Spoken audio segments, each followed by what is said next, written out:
And what if I told you that the greatest danger to humanity is not evil perpetrated by evil people, but the stupidity that dominates intelligent, well-meaning, and perfectly normal people? I'm not talking about the harmless stupidity that you find in a joke or an innocent mistake. I'm talking about stupidity as a hidden force capable of hijacking brilliant minds and transforming enlightened individuals into blind agents of destruction.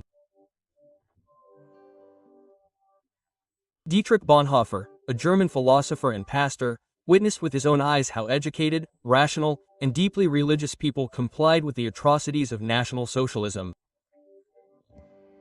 And he recognized something disturbing. These people were not necessarily evil or ignorant, but had simply ceased to think for themselves. He called this functional stupidity, a frighteningly current phenomenon. Now think about how you start your day.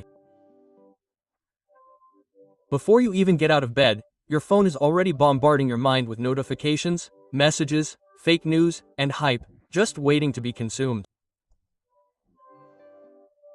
Without realizing it, you feel exhausted, mentally overwhelmed, unable to distinguish between truth and falsehood. Wouldn't it be easier to just believe what everyone else is saying, turn off your brain, and go with the flow? This temptation isn't just yours. It's a silent, painful, and widespread dilemma that we all face on some level.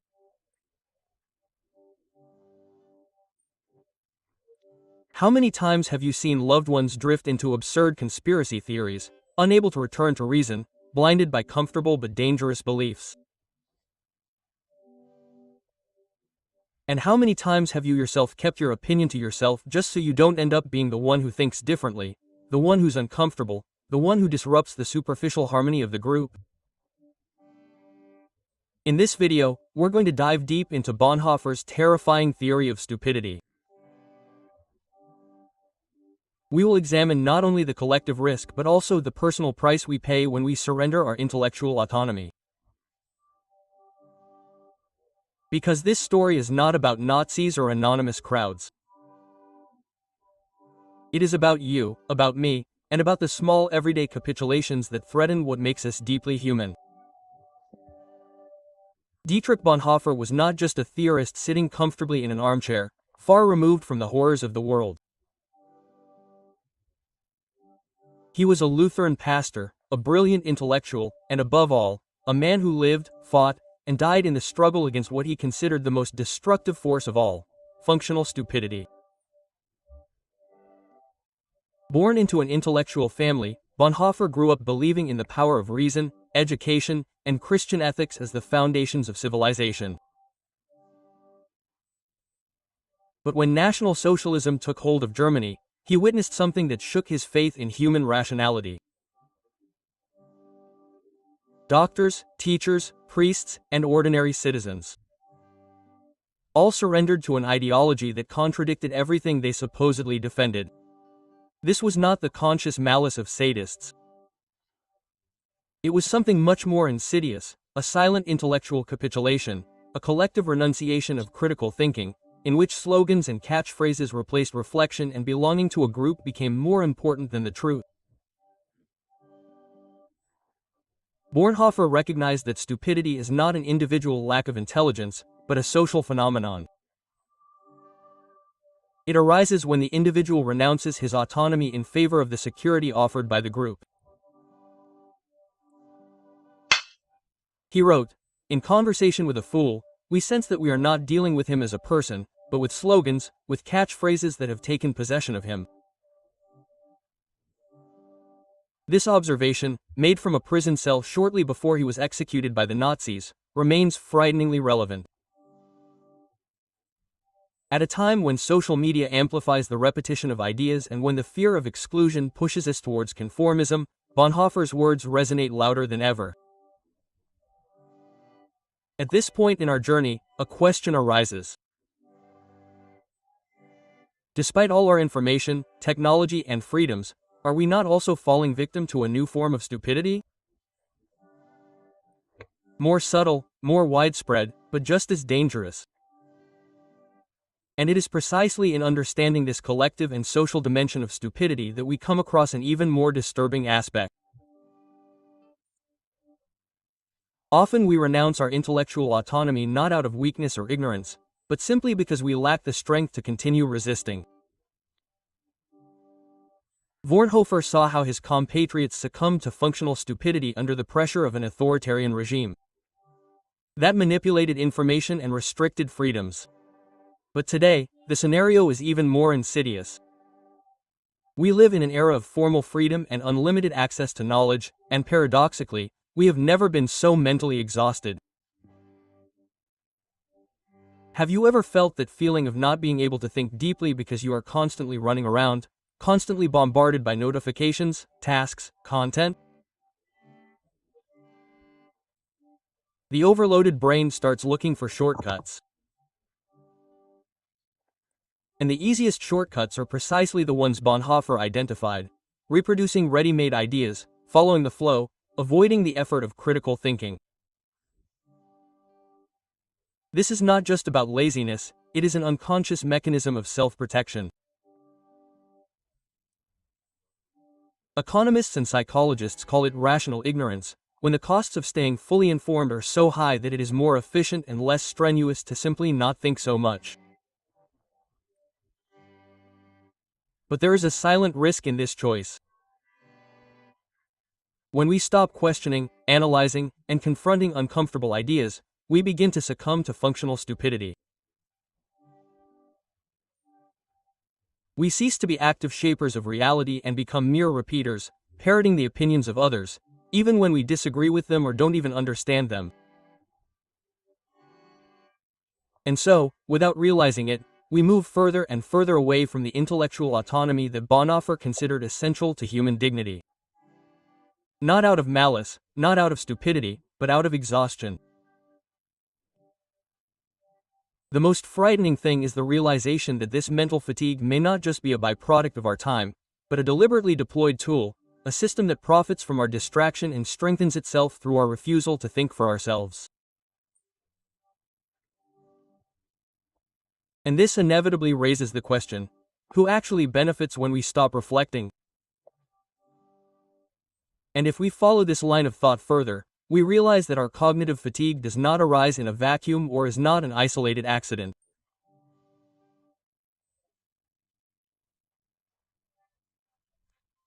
Rather, it is part of a carefully constructed system in which disinformation is no longer a mistake or a failure, but a multi-billion-dollar business, driven by the same mechanism that Bonhoeffer identified. Almost he had already recognized that once people stop thinking for themselves, they become susceptible to any narrative that presents itself as simply emotionally satisfying and collectively acceptable.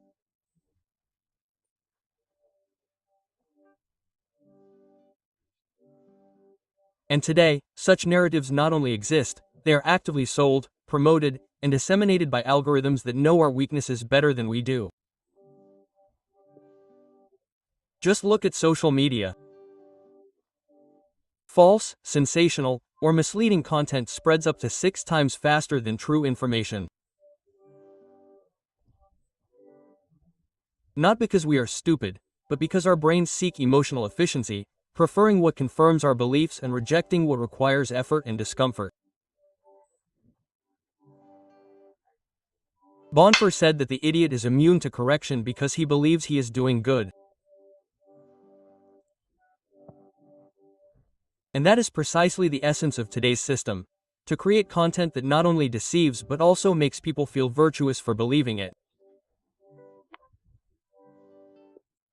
So they not only accept the lie, but defend it with fervor and become its most effective disseminators. And you, how often have you not come across someone, have you ever come across someone, a friend, a relative, maybe even yourself, who shared a piece of information that was basically too good to be true, but was shared anyway?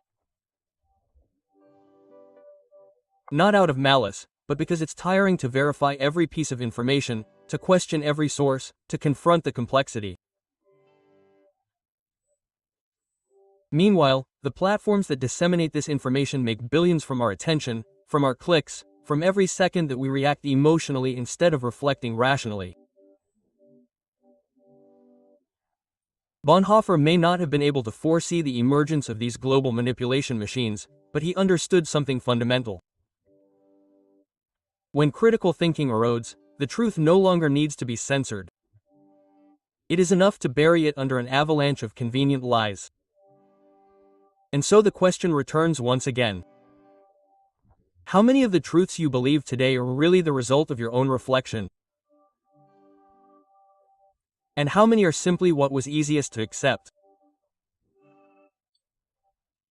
And as we accept these convenient narratives and surrender to the flow of information controlled by algorithms, another side effect occurs, perhaps even quieter, but equally devastating, is the gradual silencing of our own voice.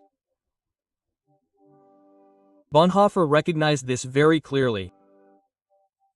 Once functional stupidity has become established, people cease to act as individuals and become extensions of the group.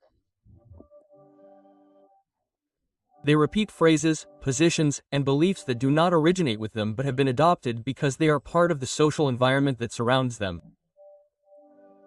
Who has not experienced this dilemma?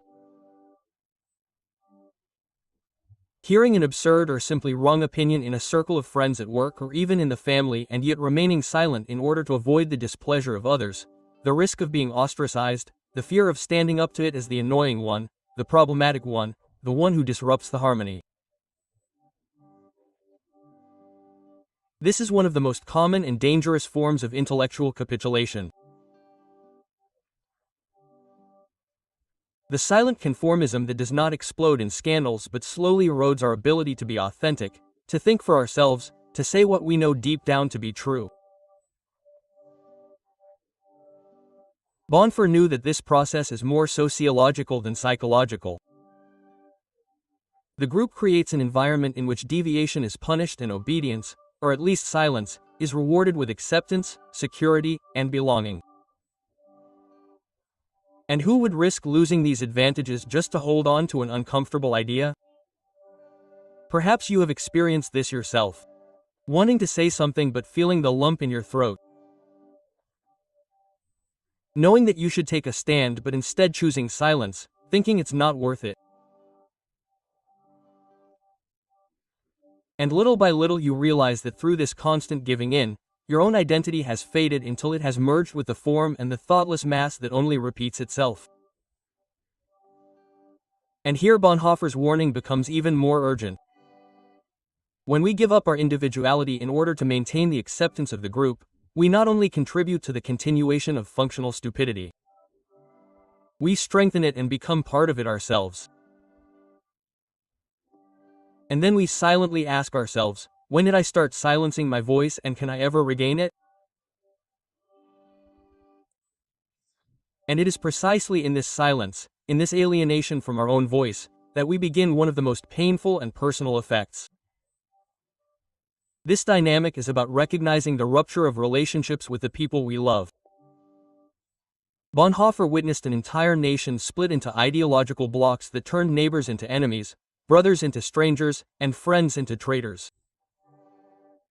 And today, we are experiencing the same phenomenon, adapted to modern times, brought closer by digital bubbles, personalized algorithms, and polarizing discourses. How often have you seen someone close to you, a family member, a dear friend, perhaps even a former love, lost themselves in a spiral of extremist ideas, believing with firm conviction in narratives that you know are false, dangerous, or inhumane? And yet you felt that you couldn't bring them back, as if an invisible barrier had been erected between you? Polarization is not just a social or political phenomenon. It is, above all, a relationship tragedy. It destroys family meals, silences conversations that were once full of affection, and creates emotional chasms where there used to be bridges. And most painful of all, these people, just like us, are not stupid. They are intelligent, sensitive, loving, but they have been captured by systems of thought that feed on disinformation, fear, and the deeply human need to belong to a group. Bonhoeffer said that stupidity is more dangerous than evil because, unlike the malicious, the stupid person does not recognize the mistake he is making. He actually believes he is doing the right thing and therefore is impervious to correction. Perhaps you have already experienced this moment of despair. You present facts, arguments, evidence, and yet you see how the other person becomes even more closed in on his convictions, as if every attempt at dialogue is interpreted as an attack. And then we realize that we are not just fighting over ideas, but over people we love and whom we are losing. Not through death, but through something more subtle and perhaps even more destructive, the inability to think freely. And there, in the midst of this teaching on relationships, we ask ourselves the question, how do we continue when those we love most can no longer hear us?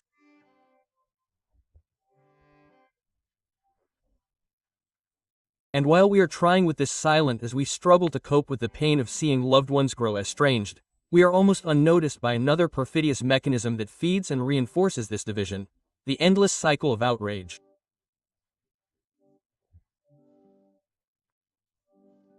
We live in times when anger and fear have become permanently activated, exploited, and amplified emotions by systems that profit from our emotional vulnerability. Social networks, sensationalist news, recommendation algorithms, they all know. The more outraged we are, the more attentive we remain. The more shocked we are, the more time we spend in front of screens. And so, often without realizing it, we end up in a chronic state of alarm, as if we were always ready to react, always on the defensive. Always prepared for the next scandal, the next threat, the next attack on our group or our values.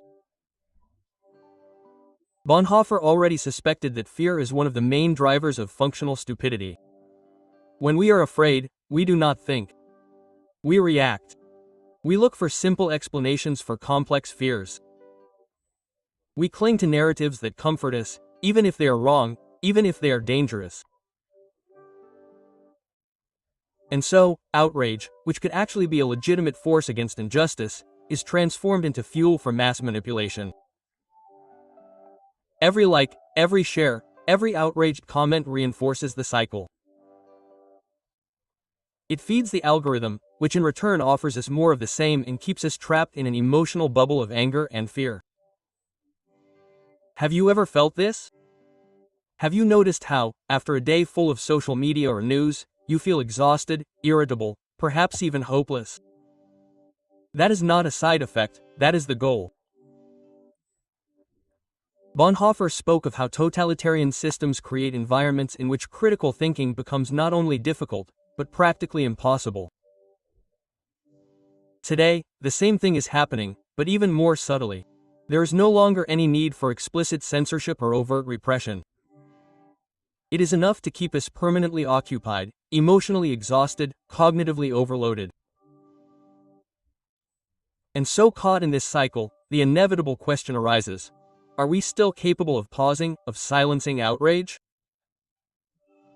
And regain the necessary composure to think clearly? Or have we long since become integral parts of this machine of emotional manipulation? And perhaps after so long trapped in this cycle of indignation and exhaustion, a silent thought arises. What if I simply stopped caring? What if I let go of this constant need to understand everything, to fight against disinformation, to want to save those who do not want to be saved? This desire is not rare. On the contrary, it is more common and more human than we like to admit. Many of us have experienced it, even if only in secret, the sweet temptation of ignorance, the desire to simply switch off our minds, to close our eyes to the complexity of the world and lead a simpler, easier, less burdened life. Gefahr, locked in a cell, awaiting his execution, could have chosen this path, to surrender, to remain silent, to protect himself.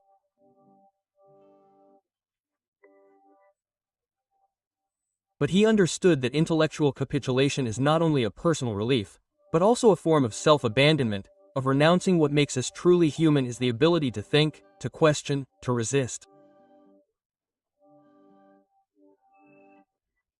And paradoxically, it is precisely when we are most exhausted, most vulnerable, that this temptation becomes strongest. After all, thinking hurts. Questioning is uncomfortable. Enduring doubt and living with complexity is an arduous exercise that requires energy, courage, and often solitude. Perhaps you have caught yourself wishing you were like those people who seem to go through life without a care in the world, far from moral dilemmas, philosophical discussions, alarming news. And for a brief moment, this wish seems like a legitimate shortcut to peace.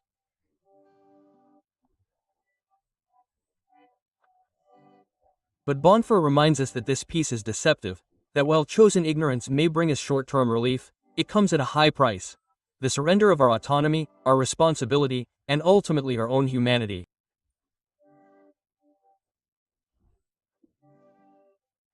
And so, in the face of this silent choice that we all make, consciously or unconsciously, the final question arises: will we surrender to give in to the comfort of ignorance? Or to accept the pain and continue to think, question, and resist, even when everything in us wants us to simply stop? And this is precisely the essence of the challenge Bonhoeffer left us. To think or to surrender. It is not a question of being more intelligent or better informed, but of being braver. Brave enough to endure the discomfort of critical thinking in a world that tempts us to give up at every moment. Today, more than ever, we are urged to take the easy way out, to accept, to share, to react. But Bonhoeffer showed us that human dignity does not lie in repeating what we hear, but in fighting daily for our intellectual autonomy. This is not an epic battle fought in grand arenas. It is quiet, everyday, personal. It is the moment when we decide to pause before sharing a message, by daring to contradict the popular opinion, by, I don't know, admitting it, even when certainty is more comfortable. And above all, it is the moment when we decide to remain human, even when everything inside us simply wants to stop. Because in the end, as Bonhoeffer taught us, the greatest victory is not preventing stupidity in others, but resisting it in ourselves. M.